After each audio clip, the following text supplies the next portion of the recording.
Serious. Redditors, what is your scary paranormal ghost stories? I have had a lot of experiences, but here is one that is particularly creepy and unexplainable. So one of my closest friends from high school joined my family to go to a beach house for vacation. Now, he has been telling me about an entity that he calls tall, dark, and creepy, and his stories always really creeped me out, but I am never sure if he's telling the truth or not because he loves storytelling and definitely embellishes stuff. But one night, my friend, me, and my sister and her friend went down to the beach to make a little bonfire. This beach has cliffs pretty close to the water, and some are enforced with concrete, so you can't see very far down the beach, depending on where you are at. We were in between cliff areas making the fire and just chatting when I started to feel very on edge. Also, that night we were the only people on that area of the beach. We didn't hear anyone else around. I keep feeling like someone is watching me to my left, and I keep glancing over and not seeing anything. But suddenly a tall, all-black humanoid figure peeks over by a cliff. I instantly got scared. This thing looked like it was at least 7 feet tall, and it was just standing there, watching us. Not much time later, my friend says we should put out the fire and we all agreed. We put it out as fast as possible and booked it back to the beach house. When we were all safe and locked in the house, my sister's friend asked why a weird tall guy was watching us down by the beach. My friend knew it wasn't a person, but just went on like, "Oh yeah, that was weird." It was why I wanted to leave and we all agreed with it. Later I asked him if that was tall, dark, and creepy, and he said it sure was. I did not sleep well that night after that, I just felt like something was watching me through the window the whole night. But some of my friends' stories might be a little embellished, but I don't think tall, dark, and creepy is one of them. Grew up in a small northern mining town. An old head frame above a mineshaft stands at the entrance to the town. It was a rite of passage to sneak in at night. My friends and I made our sleepover plans and snuck out at 3 a.m. There was nobody around, we didn't bring flashlights and made our way in by moonlight. The shaft was never filled, just covered with wood. We could feel the breeze and smell the wet earth beneath our feet. Then, we started our journey to the top. The stairs were old and covered with bird poop, so we didn't dare touch the railings. The top room of the head frame was the only one with a metal ladder leading up to it. We all climbed up carefully to avoid making too much noise. When we finally made it to the top, we looked out at the mostly dark night, minus the dim glow from town. We sat and talked for a while until we heard voices. It sounded like workplace chatter, mostly men. We panicked because we thought we were busted. With no way out. We hid in 2 large containers we were sure would eventually fall through the old wooden floor. As we listened and panicked, laughter rose up. We knew it wasn't cops, but thought maybe some other older kids were up to the same mischief. The bravest of our crew looked around the perimeter, we had a great view from the top and saw no vehicles, footprints or any sign of other people.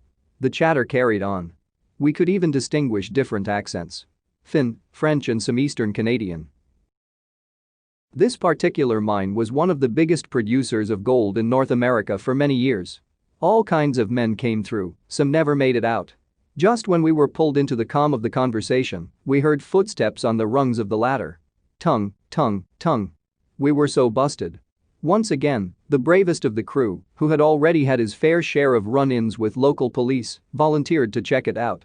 He whispered that he would take one for the team so we wouldn't get in trouble. We watched through the holes in the containers as he leaned over the door opening where the ladder was. He greeted whoever was there with, "Hey guys, it's just me." Cry, we could still hear the steps on the ladder when he looked back with a completely white face. There was nobody there.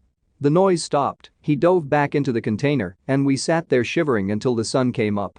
The chatter came and went until we left. None of us spoke about it much, but it was a special memory we all shared. It didn't feel menacing at all, just unexplainable.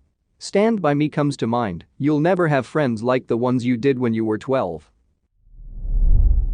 It was when I was a kid, around 8 or 9 years old, we had moved into a trailer house, not mobile, and my mom had put up a plastic-looking wood as a wall to create a room for my little brother since the house was quite big. But he wouldn't really sleep there since it was scary at night and you could hear sounds of someone walking around the house.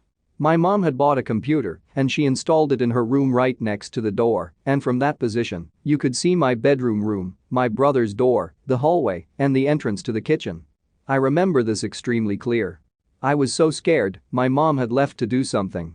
Can't remember what, so I was super excited because I could finally use the computer. This was back in 2005 to 2006, and I remember starting the computer waiting for it to do its thing, and I remember my brother was in my room watching TV, so I was looking at the computer and at my bedroom, keeping an eye on my brother.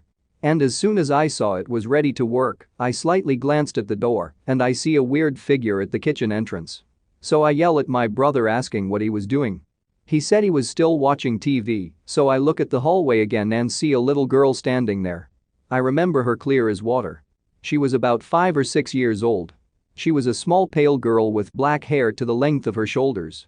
She was wearing a pastel green dress with a white ribbon on her waist, black shoes and white socks. I was so shocked and scared that I looked back at the computer and back at the hallway. That's when I saw her again. She was standing right next to my bedroom door, and a wound had appeared on her chest like she had gotten stabbed. The dress was covered in red vital fluid, and she was smiling and said something that I didn't hear as she walked into my room. I was so scared, I ran into my room telling my brother we had to leave. I waited a bit to see if my mom was coming back, and I heard noise, so I decided to leave and go to our neighbor's house. But till this day, after 14 to 15 years later, I remember that incident like it was yesterday. When I was younger, in the late 80s, I was at a sleepover at a friend's house. During the day when it was still light, we were out playing and came in the house when her mom came home from the grocery store. I wasn't inside long when we heard something fall in the other room. We all rushed in and there was a picture on the ground.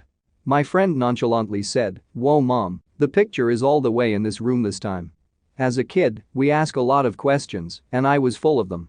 What do you mean this time? How did it get here? What happened? Etc. Her mom hastily picked up the picture off the floor and said, "We don't talk about this," and rehanged it, rehung, never sure which word to use. Anyway, the rest of the day was fine. We all ate together and we played in my friend's room, no big deal. As we were getting ready for bed, my friend, nonchalantly again, told me, "Oh hey, if you hear footsteps or something, it's fine. Just ignore it." I fell asleep for only a few hours when I woke up with a start. It was around 2-ish according to her alarm clock. I didn't hear footsteps per se, more of a noise a heavier long dress makes when it runs across the floor. I looked in the direction of the door and there was someone walking by it and looked in at us like she was checking in. This person was a woman about her mom's age and hair length and a long nightgown, so I thought maybe her mom was making sure we were sleeping. The next morning, we were all eating breakfast and I said something along the lines of, "You were walking around late last night, I saw you." Her mom just looked at me and was silent, but my friend said, "Oh, the lady was walking around again." I was like, "Lady?" And my friend said, "Yeah, she's a ghost." I tried arguing that it couldn't be a ghost because ghosts are see-through and float. I only knew ghosts from movies like Ghostbusters, but her mom stopped us by saying, "We aren't talking about this anymore." I never stayed the night again, but have thought about it from time to time as I got older. I wonder why my friend was seemingly cool with it all, and her mom seemed so scared about it. I never asked, and soon after staying the night, they moved out of town, so I never got to ask. Another one was when I lived by myself in college. I lived in an old building in Dubuque, which is next to the Mississippi River. I didn't live there long, but one night while I was doing dishes, I thought I heard some people having a conversation. I turned off the water and listened, and clear as day, someone said hey, not angrily, but more like they were saying hey to someone across campus. It scared me, but I didn't feel threatened or anything, so I kept on doing things like normal. Several times when I was in the living room, I would hear what sounded like dishes being thrown in the kitchen. The first few times I went in to check, but nothing was broken or on the ground, so I figured if the place had ghosts, they were probably more residual than anything else. Around Christmas, I had lights wrapped around the bar going up the stairs. A few different times the lights would go on and off in a running pattern, then stop. They weren't those kind of lights, just regular ones, so I thought the ghosts were just having fun. Whatever, right? A month or so later, my boyfriend at the time came over. He came over a few times before this night, and I let him know that he may hear things, and it isn't a big deal, but he just brushed it off. On that night, we started having an argument.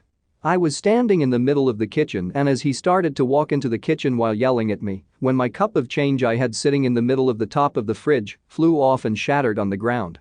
We both just stared at it for a bit, and I said something like, "That's never happened." He was so scared he didn't say anything as we cleaned it up.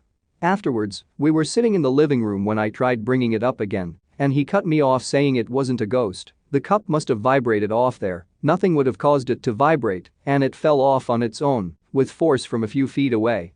Later on, he said he just didn't want to think it was a ghost because it freaked him out and he didn't want to be too scared to come over again.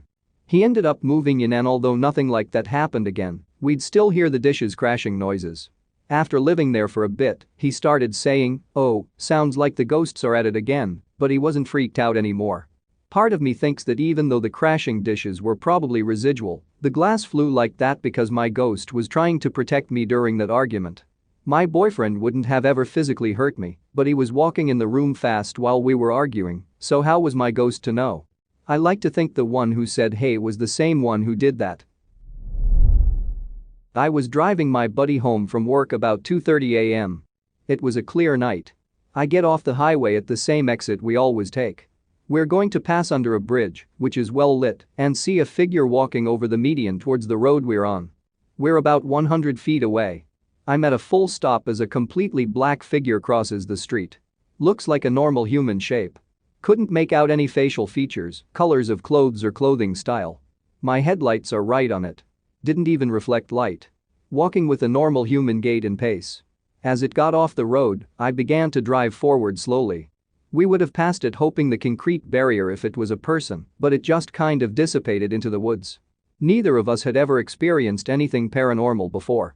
We drove that way 2 to 3 times a week, never saw anything like that again, or any evidence of something that could cause that.